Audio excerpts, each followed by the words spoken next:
Tradycja jest nieodłącznym elementem każdej kultury. To, jacy jesteśmy, jak wygląda świat wokół nas, to, czym wyróżnia się nasz region od innych zakątków kraju czy innych państw, zawdzięczamy tradycji i kulturze. Nasi przodkowie z pokolenia na pokolenie przekazywali sobie wiedzę, obyczaje i wartości. Dziedzictwo kulturowe to nasz materialny i niematerialny skarb. Dla Unii Europejskiej ważnym elementem jest dynamiczny rozwój obszarów wiejskich, ale co ważne, z poszanowaniem środowiska, krajobrazu i ochroną dziedzictwa kulturowego. A to przykład takiego skarbu, który pozwala choć na chwilę przenieść się w czasie. Szkoła w Wiązownicy Kolonii. Jesteśmy w budynku, który ma 113 lat. Był zbudowany w 1909 roku. Przeżył zabory, przeżył I wojnę, II, komunizm i w wolnej Polsce w 2009 roku 100 lat jakby w rocznicę stulecia powstania tego budynku zamknięto szkołę. Jako instytucja szkoła została zamknięta, ale sam obiekt nadal był otwarty. Przez jakiś czas był praktycznie pozostawiony sam sobie. Szkoła była otwarta, okna były poroztwierane, można było sobie spokojnie wejść i tutaj buszować, ale muszę powiedzieć, że nie wiem, to wszyscy tutaj to byli uczniowie, tak? Ja tutaj nie chodziłem do szkoły, ale mój dziadek tutaj chodził, moja prababcia, moi wujkowie, więc tutaj naprawdę niewiele rzeczy zginęło. Tutaj nie było jakiejś dewastacji, nikt nie powyrywał metalowych części z pieców. No naprawdę ja jestem pod mega wrażeniem, bo generalnie z doświadczenia wiem, że wszystkie stare chaty opuszczone w ciągu roku są wybeszone z wszystkich metalowych części, tak?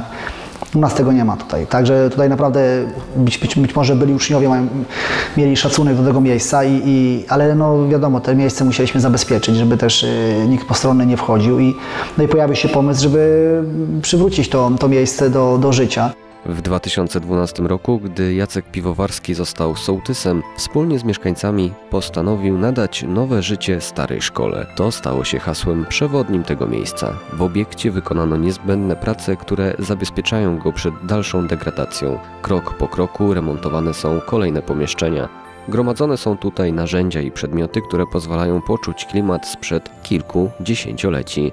Szkoła, choć nie jest już instytucją, pełni funkcję edukacyjną. W końcu zasiadając w tych ławkach, dzieci, młodzież czy turyści mogą zaliczyć żywą lekcję historii. Robimy warsztaty kaligrafii, czerpania papieru, linorytów. Mamy też tutaj w sąsiedztwie przy budynku gospodarczym piec chlebowy. Robimy taki projekt od ziarenka do bochenka. No, mamy dużo planów. Kolejne sale chcemy remontować, żeby też było takie miejsce, nawet takie wiejskie potańcówki, takie bez prądu, tak? Bo żeby była muzyka ludowa, kapela ludowa i można było potańczyć, bo te sale są duże. Nie mamy takich dużych sal, nie mamy remizy we wsi, więc jakby mamy świetlicę czy bibliotekę, gdzie możemy zrobić zebrania wiejskie, ale jeśli chcemy zrobić jakąś większą właśnie potańcówę w takich większych metrażach, no to nie mamy takiego miejsca. Tu takie miejsce jest, więc własnymi siłami wolontariuszy i też jakby darczyńców, byłych uczniów, nauczycieli, no przywracamy to miejsce. Mieszkańcy wsi położonej w województwie świętokrzyskim wiedzą, że mają u siebie taką perełkę. Ta szkoła, której dano nowe życie, stała się swego rodzaju muzeum i ma olbrzymi potencjał turystyczny. To nie jest sztuczne, to nie jest wybudowane za unijne środki i odtwarzane, tylko tutaj no, widać tą podłogę, po której setki dzieciaków, tysiące dzieciaków chodziło, tak?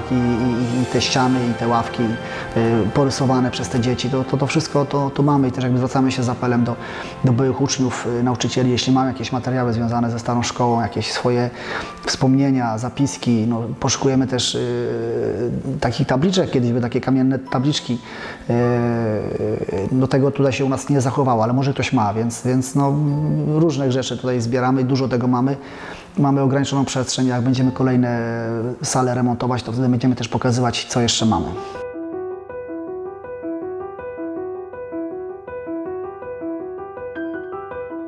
Z południa Polski przenosimy się teraz na północ, gdzie mieści się wyjątkowe miejsce na Żuławach, Akademia Siedliska pod Lipami. Pośród ekologicznych upraw znajduje się tu urokliwe siedlisko, które na tle pól uprawnych wygląda niczym pustynna oaza. Mieszka tu Joanna Włodarska, kobieta wielu pasji i talentów. Dziennikarka, serowarka, autorka książek, w tym również kulinarnych, propagatorka wiejskich tradycji. I już jako mała dziewczynka zafascynowała się wsią i dziedzictwem kulturowym. To jeszcze byłam dzieciakiem, jak zaczęłam jeździć z mamą tutaj na Wysoczyznę Elbląską do Wilkowa, gdzie też przyjaciele mamy mieszkali właśnie w takim starym, kilkusetletnim, dużo większym niż mój w tej chwili drewnianym domu. I jakby ta fascynacja tą historią i tym dziedzictwem kulturowym w szerokim aspekcie właśnie i materialnym, i niematerialnym zaczęła się już wtedy. Wspólnie z czworonożnymi lokatorami zapraszamy Was na wizytę w tym niesamowitym domu, do którego Joanna wraz z rodziną wprowadziła się około 15 lat temu. Dom ma około 180 lat. Nie wiemy dokładnie, na który rok jest datowany, bo nigdzie nie zachowały się żadne ślady, nie ma też zapisów na ten temat. Natomiast jesteśmy w stanie mniej więcej określić czas powstania tego domu dzięki niezwykłej konstrukcji, w jakiej on został zbudowany. Bo tutaj mamy zarówno elementy tego najstarszego drewnianego budownictwa na Żuławach, czyli jest konstrukcja zrębowa. Dom jest zbudowany z bali drewnianych, grubych i szerokich, jak widać. Czyli mamy ten czas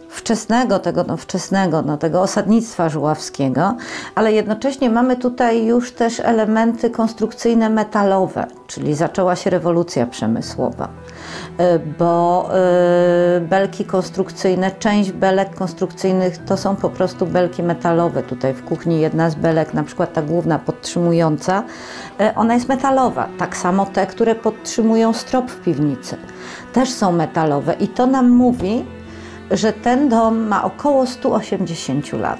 Joanna sporo prac remontowych wykonała samodzielnie, stosując wyłącznie materiały takie, jakie stosowano wcześniej. Między innymi własnymi rękoma kładła tynki wapienne. Gdybym zastosowała nowoczesne materiały, gdzie często mamy włókna szklane, one nie oddychają, nie pracują. W takim domu byłaby zupełnie inna atmosfera, byłoby ryzyko pojawiania się grzyba, pleśni. To nie to. Ja nie wierzę w szybkie remonty starych domów, bo albo coś wyburzamy i stawiamy nowe i udajemy, że to jest stare, albo pomalutku odtwarzamy i ja też się staram wsłuchać w to, o czym ten dom ze mną rozmawia, bo on nam powie, czego potrzebuje. Dom jest remontowany krok po kroku, bez pośpiechu. Dla Joanny ważne jest również to, by jak najlepiej poznać jego historię, odkryć jego tajemnice.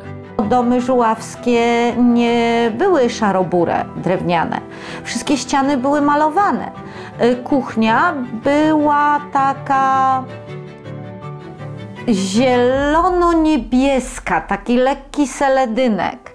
Tutaj gdzieniegdzie jakby się przyjrzeć, to zachowały się w tych troszeczkę uszkodzonych fragmentach zachowały się kolor, natomiast za szafą jest schowany i jest nieoczyszczony do końca kawałek ściany i kawałek tego starego koloru został, żeby było widać, co tu było.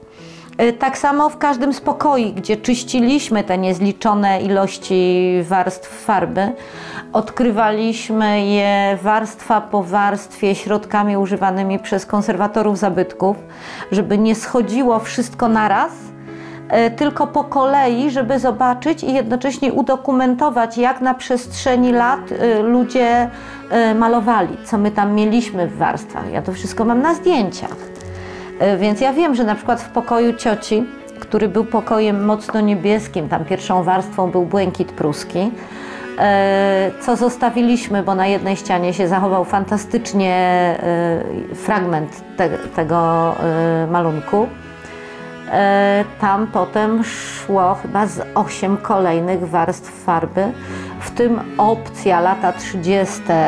Przed II wojną światową, charakterystyczne dla tamtego okresu malowanie określonymi wzorami wałków po prostu. I to też mam udokumentowane na zdjęciach i to też jakby zostało zachowane, żeby dało się odtworzyć historię tego domu.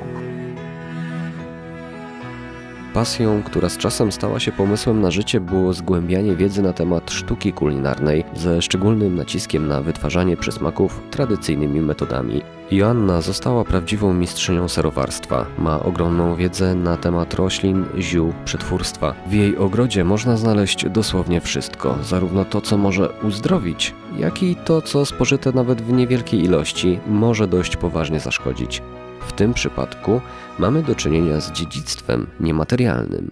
To, jacy jesteśmy, wynika z tego właśnie dziedzictwa i materialnego, i niematerialnego. Sztuka kulinarna, czyli te tradycje kulinarne, to też jest nasze dziedzictwo kulturowe. Bo zobacz, przecież zupełnie inaczej wygląda ta kuchnia u nas, zupełnie inaczej to będzie południe Europy, inne obyczaje, inne jedzenie, inne produkty. To też świadczy o tym, jacy jesteśmy. Joanna jeździ po całym kraju, szkoląc rolników i pasjonatów z serowarstwa czy zielarstwa. Również w samym siedlisku prowadzi warsztaty dla osób, które chcą poznać tajniki dawnej kuchni. Wydaje książki kulinarne, dzieli się swoją wiedzą, bo jak sama przyznaje, to swego rodzaju misja, by kultywować i podtrzymywać te dawne tradycje, przekazywane z pokolenia na pokolenie. Jeżeli mamy zachować to dziedzictwo, zachować tą pamięć, bo to jest też pamięć o naszych przodkach, a ludzie zapominają. My już zapomnieliśmy o tym, że nie chodziło się do sklepu, do supermarketu i nie kupowało się wszystkiego już w formie właściwie gotowej. To trzeba było przygotować. Dzisiaj mamy warsztaty zielarskie. No przecież kiedyś czerpano z natury pełnymi garściami. My o tym zapomnieliśmy. I dlatego robię te szkolenia, żeby pamięć o tych tradycjach nadal w nas była, żeby te umiejętności przetrwały. Mało tego, no to jest też trend nie tylko w Polsce, bo zauważamy przecież, że jest to trend ogólnoświatowy. Poznając Joannę bliżej, jej pasję i filozofię życia, przy okazji widząc takie rozczulające obrazki, chyba nie dziwi, dlaczego wybrała starą chatkę, a nie nowoczesną willę. Gdybym chciała mieć nowy dom, to bym sobie wybudowała nowy dom albo kupiła nowy dom. Ja chciałam dom z duszą. Dom, który ma swoją historię, gdzie my możemy się do tej historii dopisać, bo my jesteśmy tylko chwilą w życiu domu i w życiu niektórych przedmiotów. One trwają, my przeminiemy. Dom ma 180 lat, my nie. Część mebli, która tutaj się znajduje, też mają już po 100, a nawet i więcej lat. Ja mam krzesło, które ma ponad 300 lat. Wiejski barok, wiąz, bez jednego gwoździa. Też kolega historyk sztuki specjalizujący się w meblach oszacował jego wiek. Więc dla mnie zachowanie tej spuścizny, odtworzenie w miarę możliwości tego, co się da, remontowanie tego domu zgodnie ze sztuką, stosowanie materiałów, które będą współgrały z tymi balami, które mają 180 lat, no drzewa przecież jeszcze starsze. Dla mnie to było bardzo ważne, żeby nie zabić ducha tego domu. To drewno przetrwało 180 lat i jeżeli będziemy je właściwie pielęgnować, przetrwa kolejną 100. Obiekty historyczne, sakralne, pomniki przyrody, rękodzieło, dawne rzemiosła czy sztuka ludowa to m.in. składowe dziedzictwa kulturowego obszarów wiejskich. O to wszystko musimy dbać, by podziwiać i doceniać mogły to kolejne pokolenia.